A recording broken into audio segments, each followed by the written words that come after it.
ભાવનગર જિલ્લાના નેસવડ ચોકડી નજીક ભંગારના ડેલા ગોડાઉનમાં સરકારી અનાજ સગીવગે થતાનો વિડીયો જાગૃત નાગરિકે વાયરલ કર્યા બાદ પુરવઠા વિભાગે કાર્યવાહી કરી। મહુવા મામલતદારે ગોડાઉનમાંથી ઘઉંના 451 કટ્ટા, ચોખાના 488, ચણાના 2, બાજરીના 3 કટ્ટા સહિત કુલ 47 ટન અનાજનો જથ્થો જપ્ત કર્યો છે।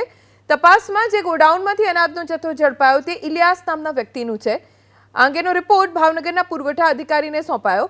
હવે આગળની કાર્યવાહી અને રિપોર્ટ અંગે કલેક્ટરને માહિતી અપાશે, જે બાદ કાર્યવાહી હાથ ધરાશે। અમને 27 તારીખે એક બાતમી મળી હતી કે મહુવાના નેસવડ ચોકડી આગળ સરકારી જથ્થો યા શંકાસ્પદ જથ્થો હેરફેર થાય છે।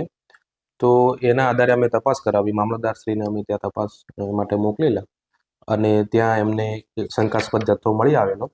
ટોટલ 15,97,640 રૂપિયાનું સીઝર કરેલું છે મામલતદારશ્રીએ। તો એમાં ઘઉં, ચોખા, ચણા, બાજરી અને તુવેર દાળનો જથ્થો મળી આવેલ છે અને હવે આગળની કાર્યવાહી થશે।